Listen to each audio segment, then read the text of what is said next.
So for participants, for the participants of whom we've got nearly 40 people, which is fantastic so far. A very great welcome. This is the voice of Sarah Kupke, the Head of Professional Learning. So I'm absolutely delighted to be able to welcome you all here to this session today, and to introduce you to Gift Nisanart, and I hope I'm going to pronounce this correctly, Dharmageisirattana, who is the director and founder of Mindfulness Academy of Asia. She's also the director of the American School of Bangkok. And she has with her today her colleagues Allan Saakha, who's the student learning support teacher, one of the learning support teachers also at the Bangkok, the American School of Bangkok, and Zack Lowe, who's a counsellor at the school. So we're absolutely delighted that they're going to be taking us through their session today, in which they are going to be talking to us about the gift of mindfulness, a powerful mental tool to support our ECIS learners with additional learning needs. And in particular, they'll be addressing points including how students self-regulate, or how we self-regulate, how to focus, and how to build confidence. So I'm going to hand over to Ms. Gift, and thank you very, very much for taking this session today. Thank you so much, Sarah, for this wonderful introduction. And I'd like to say hi to everyone for coming into this session. It's been exciting. And I hope that we can share something quite important, which is well-being to everyone who signed into this program. So first, let's go to the next slide. So what does the agenda look like for today? For the first 10 minutes, we just want to give you an introduction of our school, what we do in school in terms of mindful teaching, and then we will go right into the case study, 2 cases, and then the third one would actually be from you. If you have come across different type of trauma or mental illnesses among your students, we can share. We want to hear from you, and we can share some interventions that we've used in the past up until the present. And then, most importantly, how do you apply the mindfulness approach to all the special needs and trauma cases that are happening in your school? And if we do have time, we will go into the Q&A session, hopefully to answer questions that you may have in mind coming to this workshop.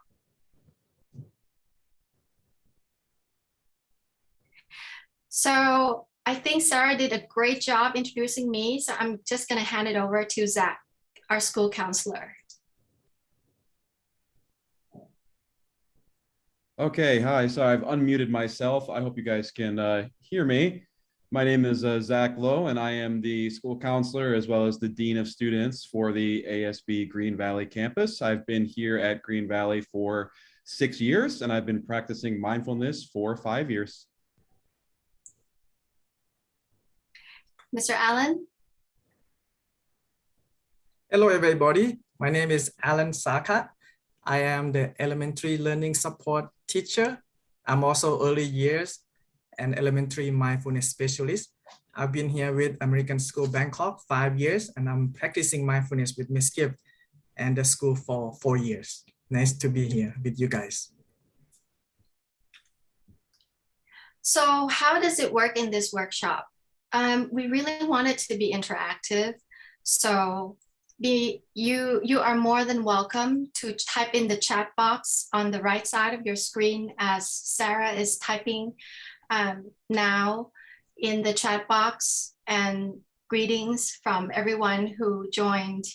And hello, Elizabeth from Beijing, and Chris from Athens.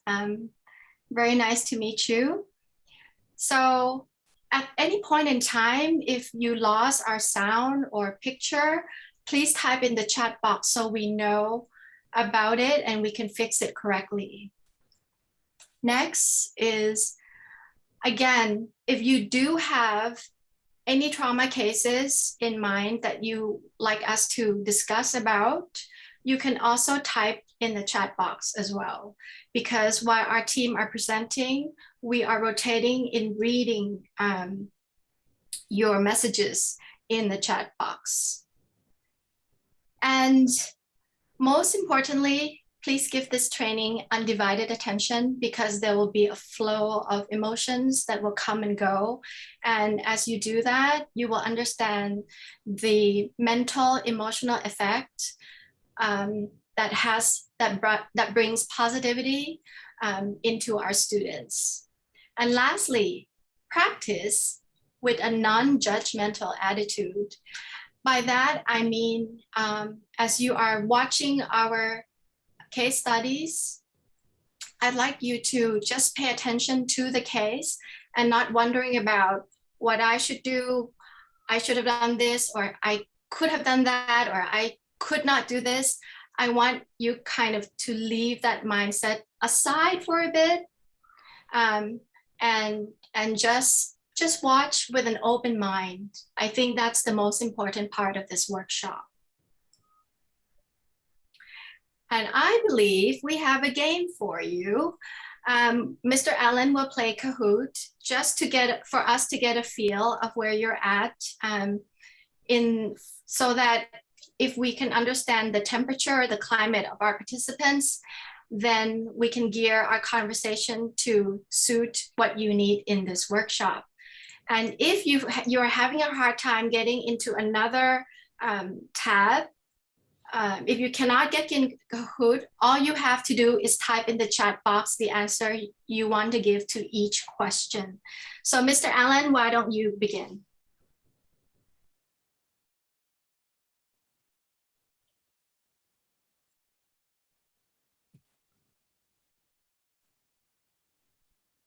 Can you all see my screen? Awesome. All right. First of all, everybody, if you all could log into www.kahoot.it. Okay. When you go to this link, it will direct you to this page. You can see, and then enter the game pin number 1882276. Very good. I saw some of you, Gemma, Boy, Sachiko already, and then you enter your name on that, and I know you already ready. I'll give you about 40 seconds.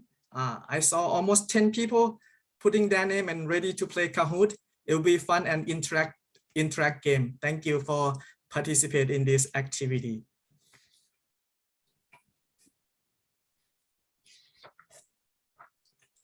All right. Awesome. 20 seconds left. Oh, about almost 25 participants. Thank you, you guys. I saw Vian, Jasmine, Karen, David, Claire, Mindy, Sarah, Colin, Gemma, AJ, Scott. Awesome, awesome. All right, 24 participants now. And Ice, thank you. Scott, So, and Ken, wonderful. All right, 10 seconds left, and we will begin. Okay. Thank you, Camille and Adriana. Awesome. All right. I have 4 questions for you. Each question is about 30 seconds. Okay. Go ahead and we will begin. Here we go.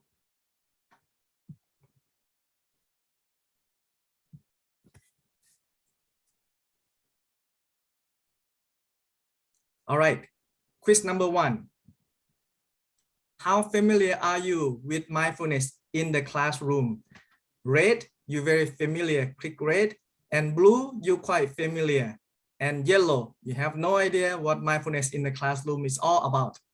Go ahead, you have 30 seconds to respond to this question.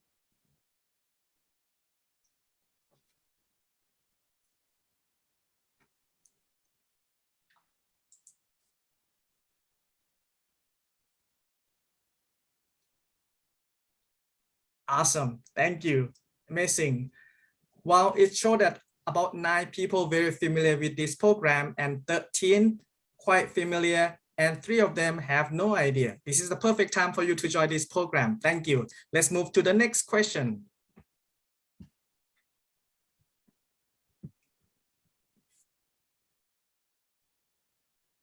Question number 2. On a scale of 1 to 4, please identify your energy level. 4 being very highest and low being lowest. The red color is level 1, blue color level 2, yellow color level 3, and green color, you are ready, you are pumped, level 4.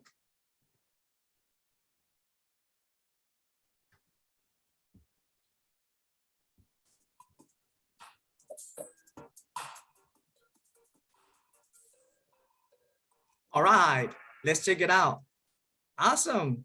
Majority is level 3 and 6 of them super excited for this program. We are excited for you. The next question, get ready.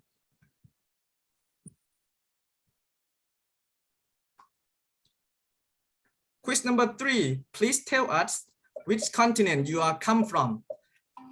Red, if you are come from Asia. Blue, North America. Yellow, Europe. And green, Australia, Oceania, and other continent.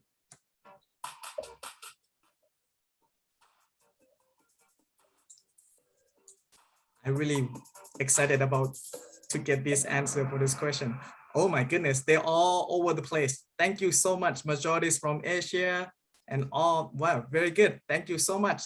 Last but not least, get ready. Question number 4. What is your role in your school community? If you are a teacher, click red. If you are staff and administrator, click blue. If you are a school counselor, click yellow. And if you're none of this and others, click green.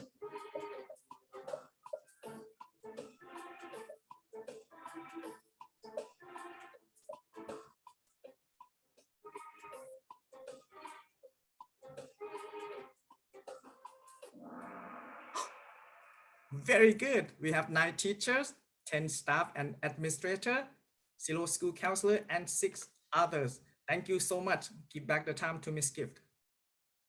Thank you so much. I just want to welcome Priya. I think, I forgot where, sorry. Priya, you're from Kenya. So that's pretty amazing that you joined. Jose, hi, from South America. Back to us, let's get into, can we please share the PowerPoint? Next slide. For those of you who are new to our school, I just want to share with you what mindfulness looks like in the classroom. It's just a 2-minute video and you can read the content.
And next, let's get right into a parent testimony, which I found to be very powerful.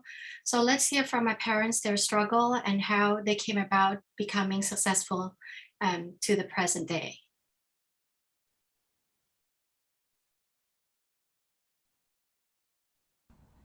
Hello, my name is Kamola. I would like to tell you about my son Umar's experience with mindfulness. He has been diagnosed with ADHD at the age of 5, and he has been struggling with hyperactiveness and lack of attention and focus. He has been practicing mindfulness for a while, and I noticed tremendous change in his behavior. Umar improved his ability to control his attention by strengthening his ability to self-observe and developing different relationships to experiences that are stressful for him.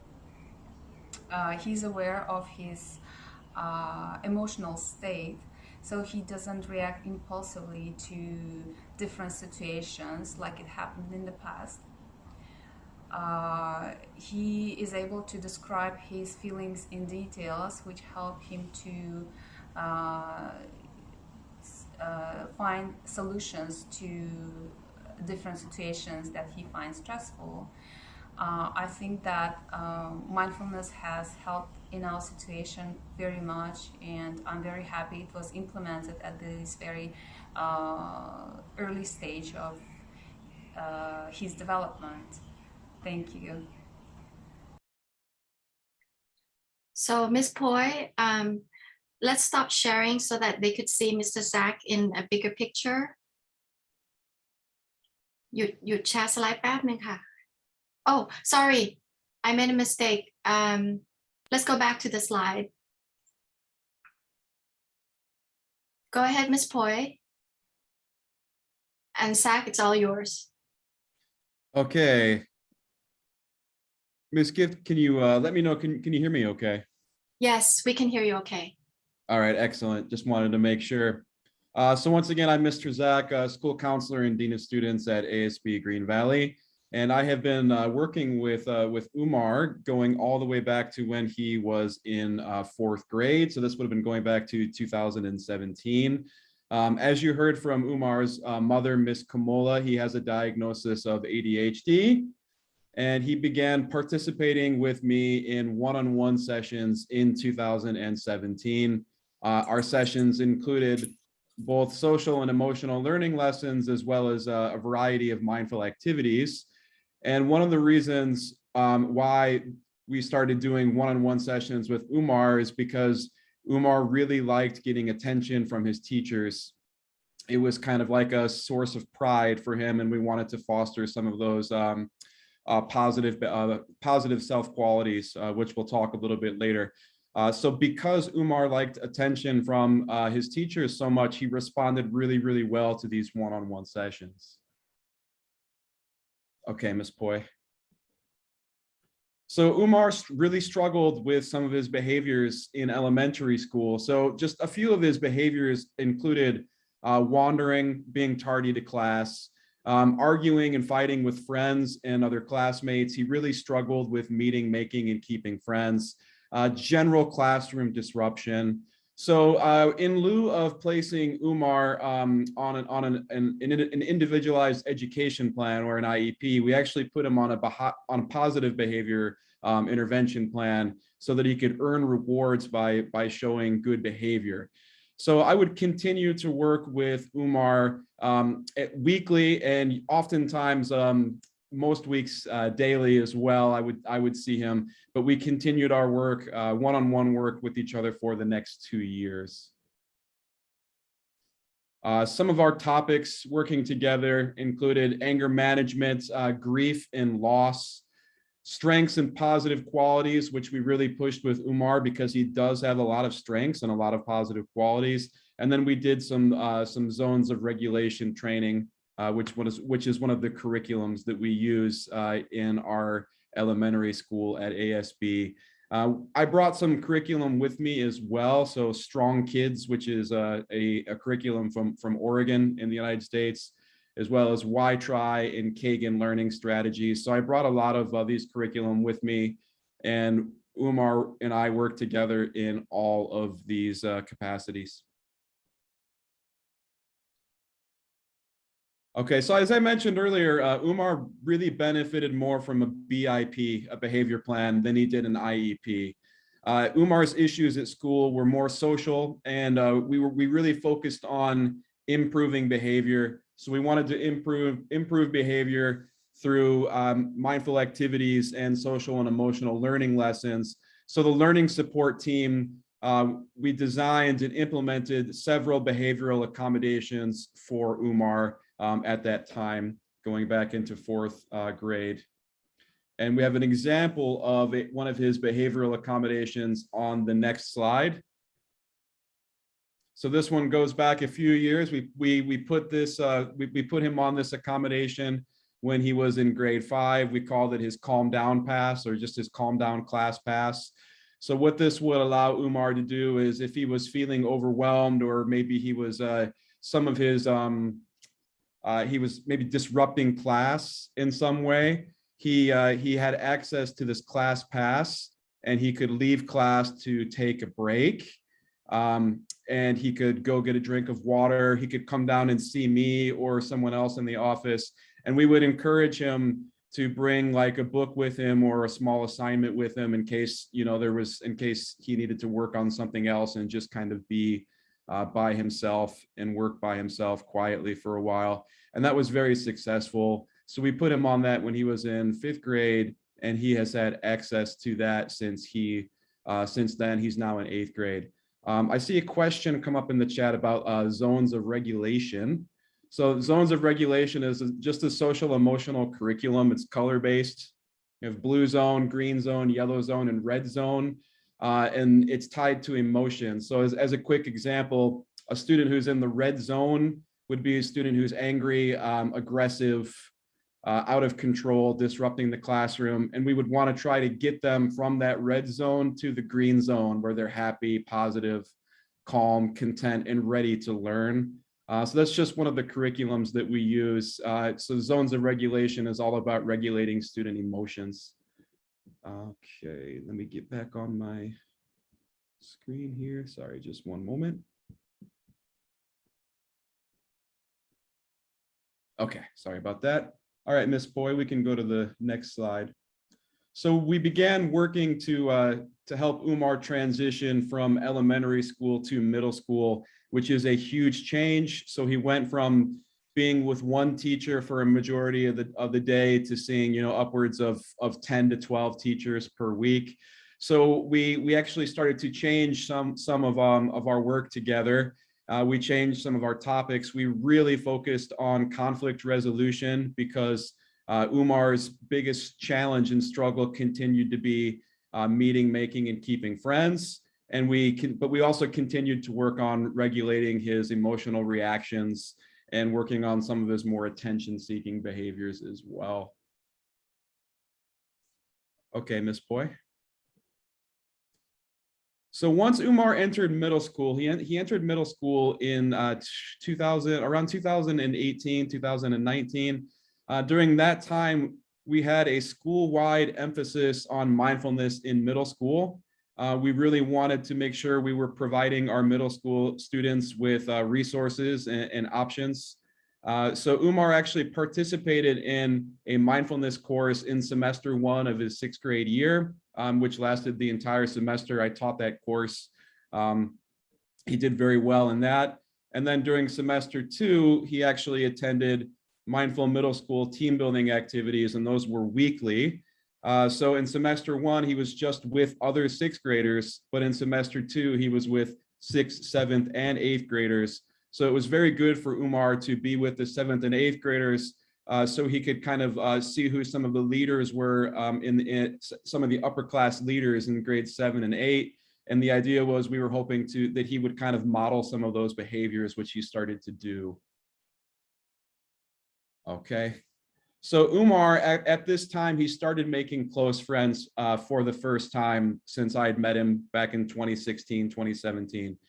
We continued our weekly work through grades 6 and 7, but because he was doing so well regulating his emotions, we actually shifted focus at this time. So our focus shifted from social and emotional activities to academic activities, which is kind of where we continue today. He's done much better with regulating his emotions, and now we're pretty much strictly working with academics.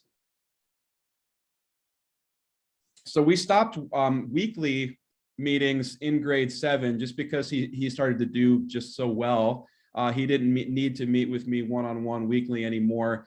So instead, I started doing minor check-ins with him. It was actually an easy transition for us because he has middle school study skills class 5 times per week. So I can actually check in with him when he's in study skills class, which is very convenient. So now Umar is in grade 8, and he was actually recently elected student council president of middle school. So it was a huge growth that we saw in Umar going from grade 4 to grade 8. We're all super proud of him and all the hard work, everything he's accomplished just through use of mindfulness and also social and emotional learning lessons.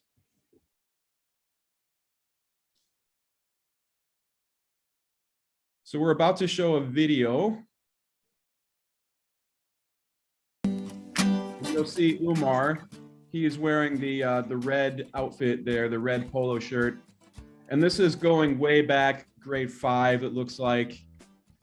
And as you can see, Umar is a bit aggressive with some of his classmates here. He's going to show off here for the camera in just a second. And that was just kind of Umar's personality. But as he got older and he started to practice mindfulness more often, some of his behaviors changed for the positive. His attitude really improved to the point where he's very calm now. He's able to better regulate his emotions. And he's one of the leaders of his grade 8 class.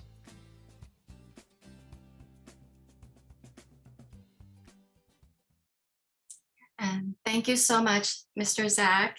Now we're going to go to case study 2, where a student in our elementary has seizure. Let's hear the parent testimony first, and then Mr. Allan will get into the details.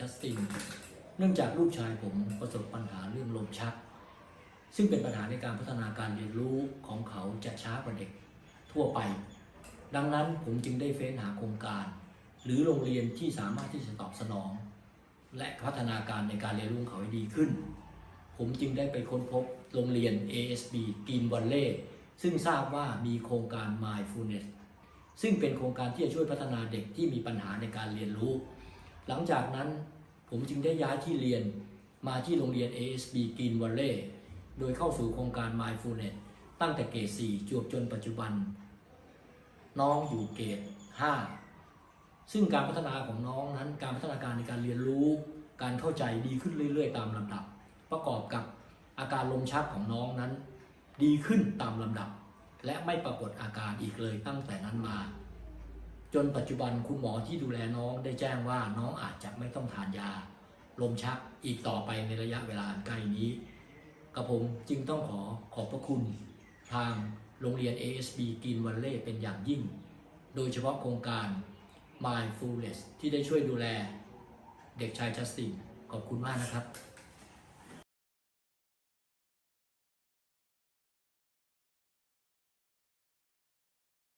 Go ahead, Mr. Allan. All right. Can everybody hear me okay? Perfect. Okay. Thank you so much. Okay, so the second case is Justin. This is Justin. He been here with us at American School Green Valley for almost 18 months. Justin now in grade 5. A little bit about Justin's background. Justin enrolled in one of the international schools in Bangkok since he was in kindergarten. At that time, his language development is quite delayed in the early years. He have a difficulty and he need a lot of support. He was very little shy boy and not have a lot of friends because he's very shy. At that time, in the second grade in that school, Justin was diagnosed that he started to have health issues, and the doctor diagnosed him with focal chronic seizures. And the doctor recommended him to take Dilantin 100 milligrams twice a day in the morning and before he go to bed. Parents also reported Justin has seizures while he was sleeping at night, at least one time in every 3 months, even though he taking the medication at that time.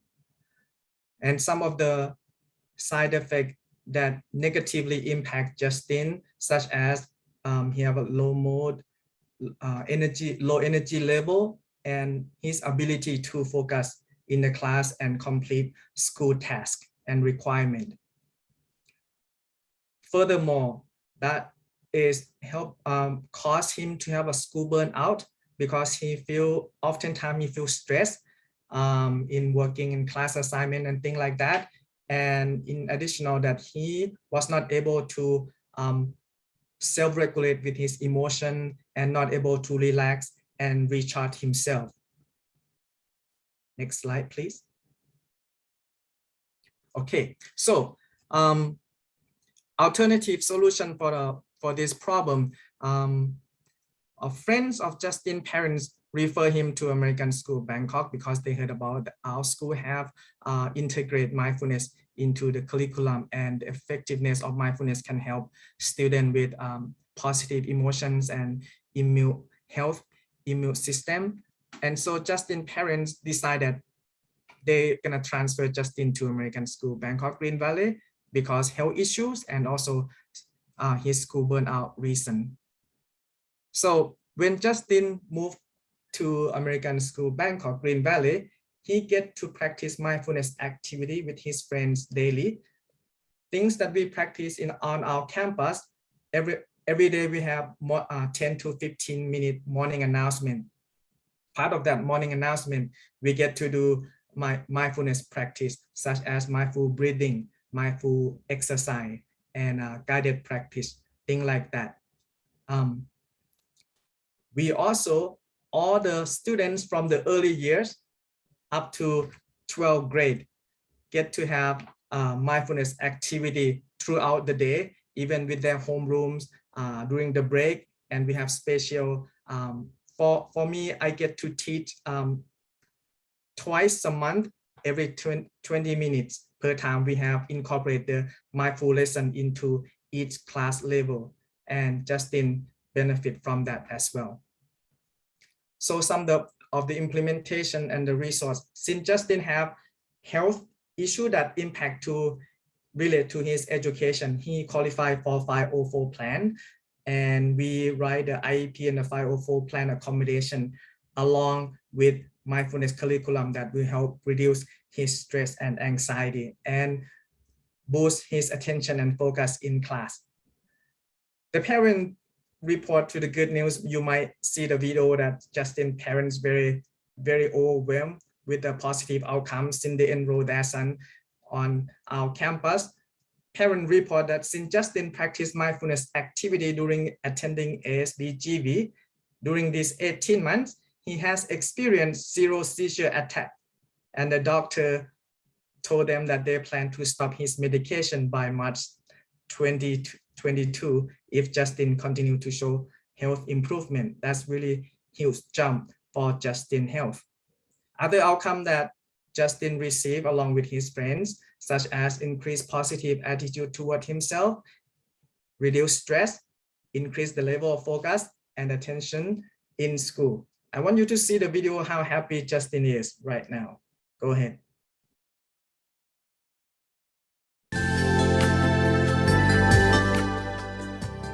This is Justin. He's in 5th grade.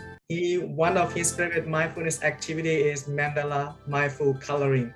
He enjoyed it so much. Every time when he feel like burn out or something that he needs to release, he's like, Mr. Allan, can I have mindful coloring? Sure, I'll give it to him. This This picture, this video was during the break time. See that Justin engaged with his friends and he played with them cooperatively, and his happiness is increased. So that is about Justin's case. Thank you for your attention.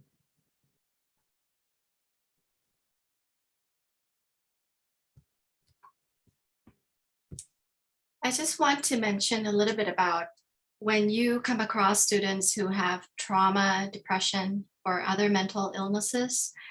The key strategy is that unconditional support. Because of the environment that shape for well-being, you know, trauma patients tends to want to go through those type of healing, whether it be coloring or exercise activities. So I'm gonna save this for later if anyone does have specific questions on trauma or depression. But for now, I just want to get into the how, the little tips on what is it about mindfulness that does help people change. So this is one of the mandalas exercise. The mandalas are pictures that actually are intentionally designed to be symmetrical. And once a person starts using color on a random basis, they start to feel relaxed with the mental and neurological development. So several people like that just because it also feels very secular as well. And again, we talked about the zone of regulation. So this is the Yale Center of Emotional Intelligence, where they call it the mood meter. And Mr. Zack already said that each color represent different mood, but I'm just going to get into how we did apply it in school with the next video. So here, we asked the student, this is our morning flag each morning. And we asked the student to look at the colors that resonate with them, whether it be yellow or green or pink. Whichever colors that they look at and makes them happy, then they have a soft gaze. We don't like people to stare at the color, but we kind of want people to sort of absorb themselves with the color, how it feels, how it resonates with them internally, and then transition into practicing the breath and mindfulness. So eventually when the students feel like they feel safe, that's when they start closing their eyes and start paying attention to their breath through the use of color. Next slide, please.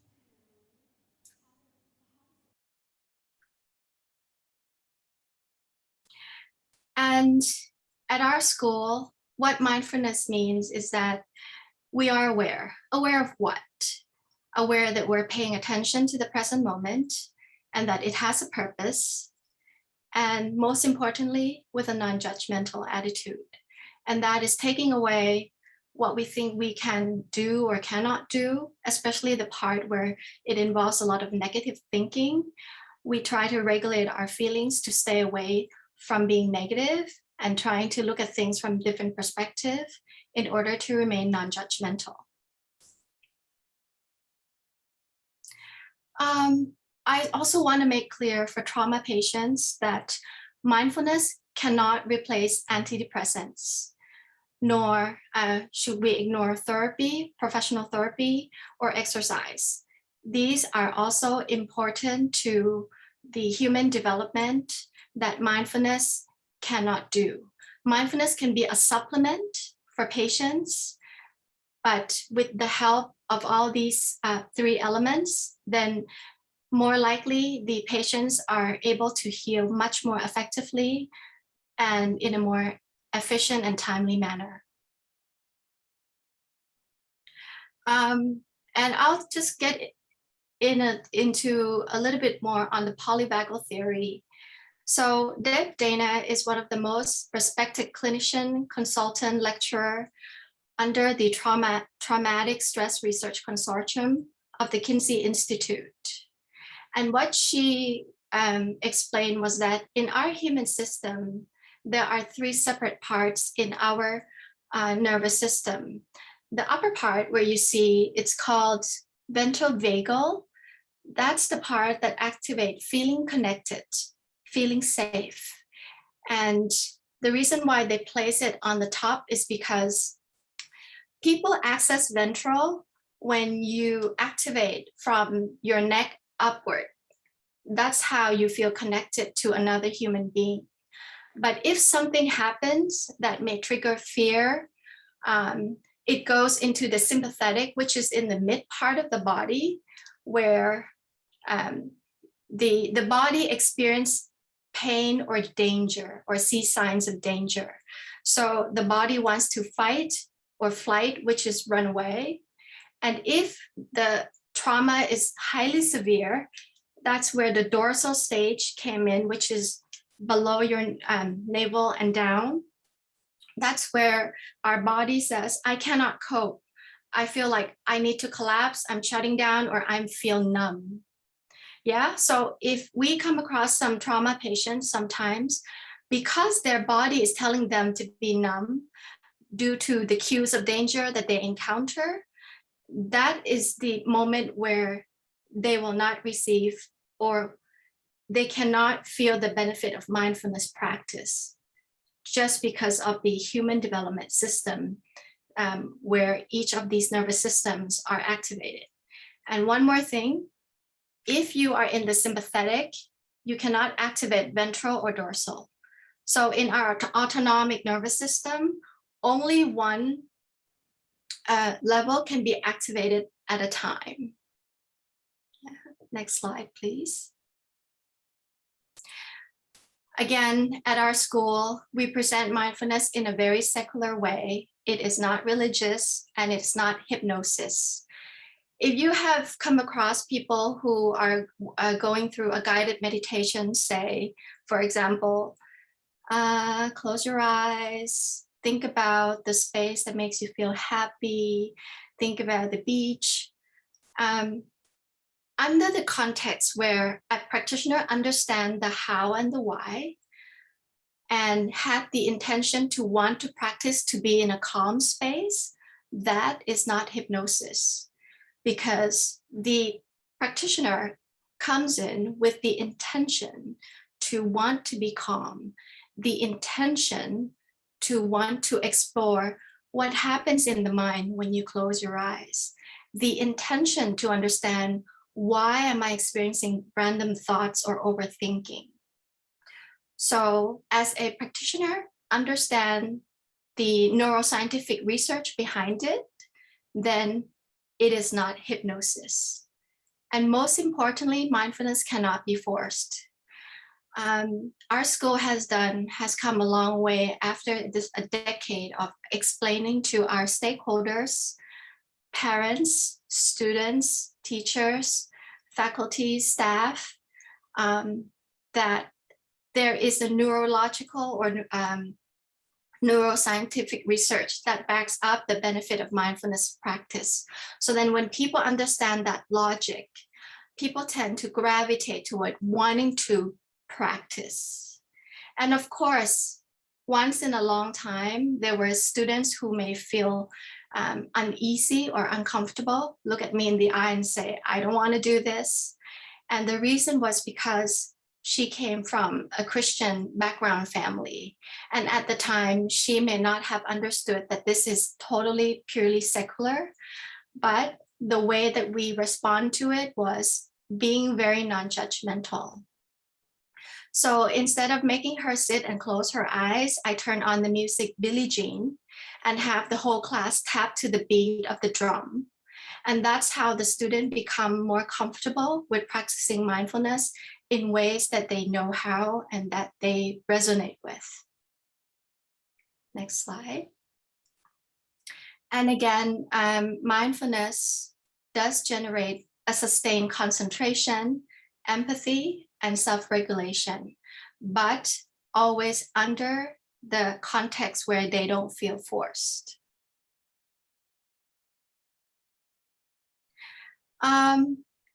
This is the one of the most important slide of all in the presentation today. You know how sometimes we feel like when we practice mindfulness, we want to be calm right away. The key is be patient. There's no need to rush. There is always a great understanding coming out of why we don't feel calm, why we don't feel energetic today, or why we don't feel happy. The key of it all is being consistent. If a practitioner can keep the practice starting, if I would say for young adults and below, 5 minutes a day is huge and will make a difference. How do you know? You will see signs that you sleep better, you sleep deeper, you wake up, you feel more fresh. That's how you know that mindfulness practice is working. For adults, we recommend 10 minutes a day, every day. And usually statistics says that in 3 weeks, you will start to see change in your lifestyle, as in the same, sleeping better, waking up, understanding self. And most importantly, the non-judgmental attitude will take you away from self-blame. Every time you felt that you're not good enough, every time you felt you haven't done enough, the non-judgmental attitude will come into play and help you to keep that balance in the day-to-day living. And lastly, the group support. Like today, I'm very grateful that many of my staff members are here with us today. And that's because we have this sort of collegiality, that we really care about each other, and that they're here to support me, support our team to do this work. So we truly appreciate them as well. Anytime when there are days where we call rainy days, where you feel down, you reach out to your colleague whom you trust, and you just talk about it, you know, and that's how you feel supported. So these 3 elements are very important for you to practice mindfulness that will bring you into the positive results.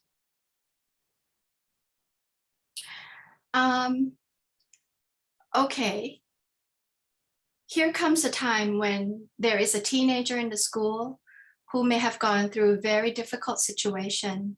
Say their parents may be abusive, parents may be fighting, parents may get divorced, and all sorts of health issues. And a lot of times they may shut down, not because they don't respect you, but because their body system, like the Polyvagal Theory says, it shuts down. It shuts down by being numb and cannot open up that social emotional connection. So then how do we tackle that? How do we earn the students' trust to let them come to us and say, let's go to therapy, let's go to see a psychiatrist, let's get more exercise. And this is why, and this is how we do it. Let's go to exactly the mindful listening part at 2 minutes and 10 seconds, and then we'll explain more.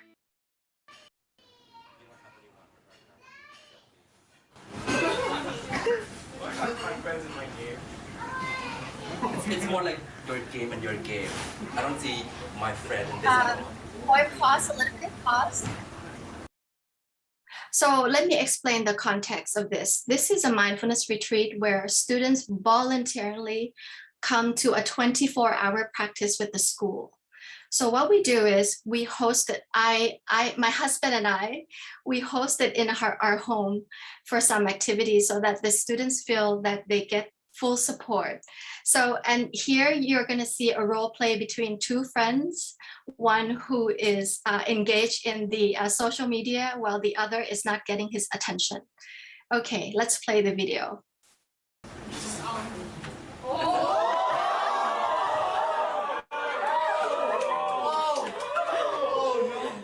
I don't care about your star. You can do that later. But this, if you lose this, you lose this forever.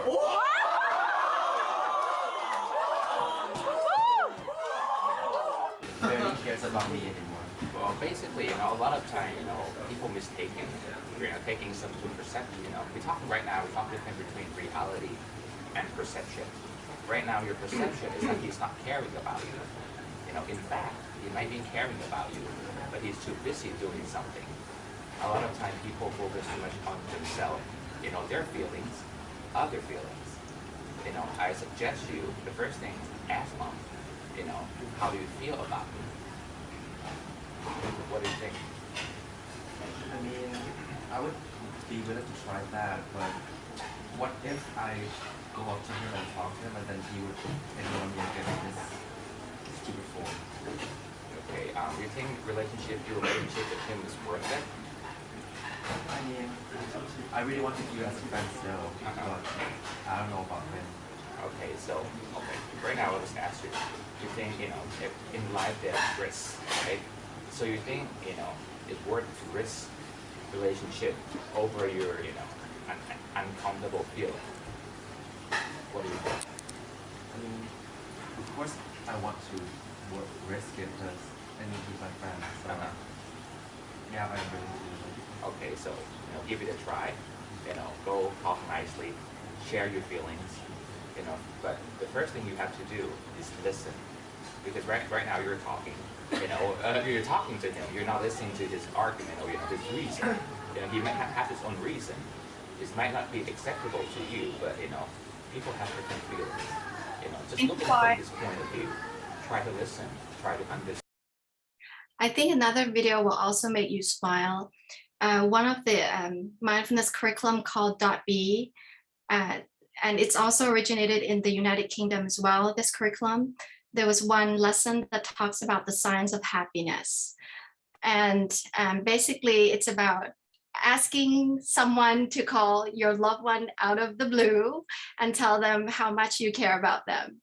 And we kind of let our teenagers does that as well. So just take a look at what it feels like to do that. Go ahead, let's start from the 13th second.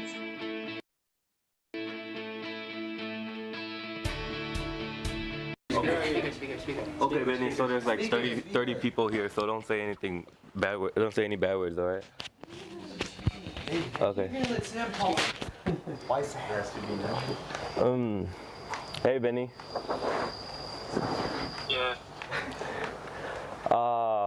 I'm really grateful to have you as my friend and helping me with my work and going places with me. And that's probably it. Yeah. Hey, cut here. Oh yeah, Benny. And then you are my best barber. You happy? Say it again. You're like the best barber I ever seen before. Okay, thank you, boy. So this is actually how you earn trust from your students when they're having difficult time.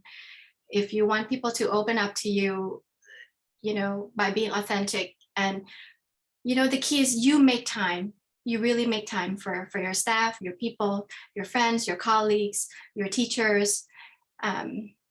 When you make time, there's trust, and when there's trust, you can overcome a lot of difficulty and challenges out there.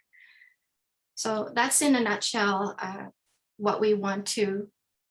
Oh, and keep in mind, in the mindfulness area, the mean justify the end, and not the end justify the means. So what I want to say is, keep doing what you do. And even if the results may not be what you expect today, what's more important is the means, it's the how you do it. And if you hang in there long enough, you will get there. And that's the whole concept in the mindfulness mindset. Next slide. Finally, healing comes from giving your unconditional support, building good relationships, practicing loving speech, speaking mindfully, and taking care of yourself. as much as we care about our students, please remember to always, always do everything possible to take care of yourself. Because once you do that, you will have the ability to take care of everybody around you. And I believe we have 4 more minutes left. We are open to Q&A at this point if anybody has any.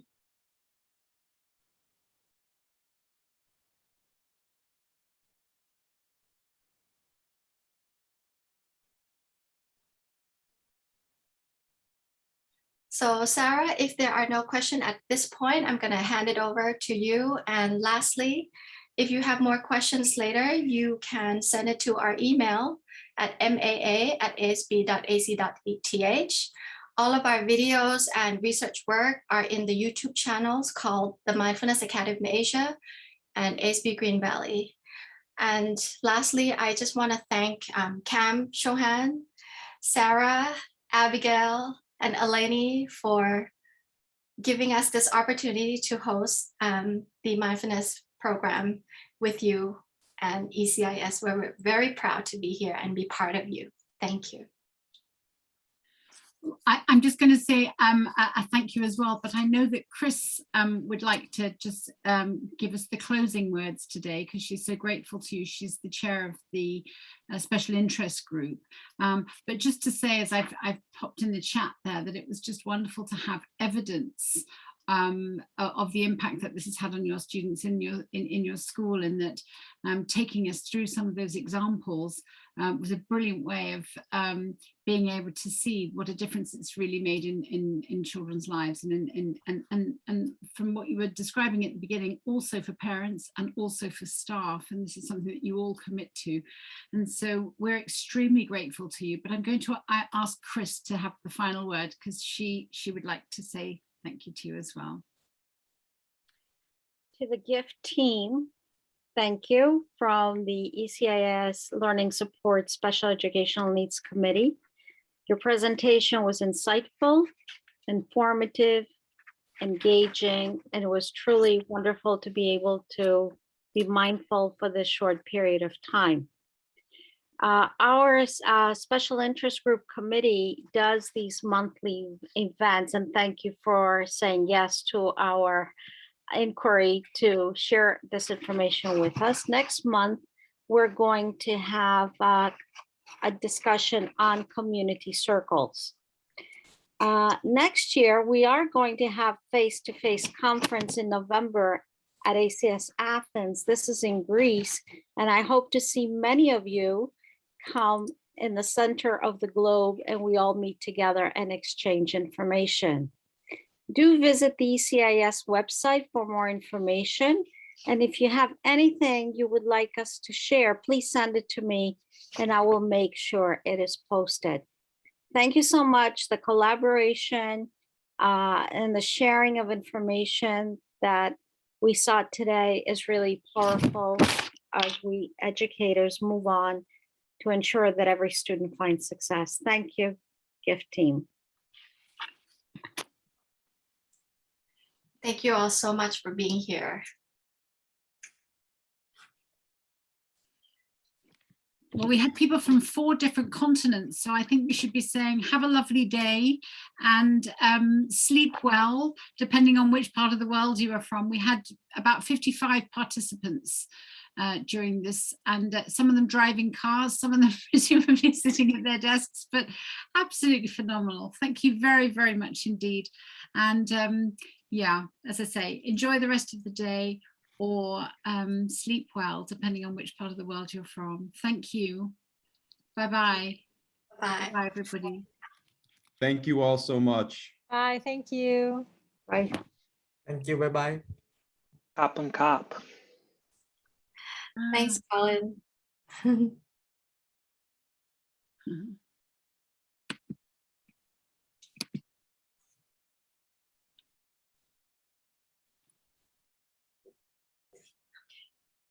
So participants are gradually leaving, but thank you so very much. What a what a wonderfully rounded hour of reflection on what's possible when we all embrace a particular way of working with one another, it comes down to self-kindness, doesn't it? And therefore kindness towards others, in that if we can care for ourselves and become conscious of our own self-worth, then we reflect that in the way that we relate to others. Fantastic. I think COVID-19 is such a big tester for all of us. It's just so excruciating from time to time, but it also makes us dive deep into what we truly believe in as well. I think so too. I mean, it's never been more on our lips, really, and you know, what we're all talking about in schools is the need to look at mental health, to look at self-care, to look at how we develop mindfulness practices within our school. And I think it's heightened our awareness of how important this is. Yeah, and I've seen so many of our staff members suffer from trauma from not being able to go home because our Western staff came from overseas. And that just take a toll on them so much, which had led me to do more research on what is it that I can support them with, and that the Polyvagal Theory is actually the key. Because a lot of people think that when I get into the trauma state, something's wrong with me, or like my mind is going crazy, but actually it's the body that's actually taking control and causing that self-blame. So when people get more in touch with their bodies and body healing, then they can unlock that sympathetic and dorsal stages and get you up into the ventral, which allows you to have social emotional connection with other beings, and which is the key idea for healing. Yeah. So Sarah, I'm not going to take any more of your time. I think it's wonderful. So thank you so very much to you and all the team, and to your whole school community for sharing with us, because all of the students and the parents that allowed themselves to be taped as well, to be recorded as well. So bless you. Thank you so much. And yes, good night. Good, thank you. Bye-bye. Bye-bye now. Bye. Thank you, Abby. Thanks.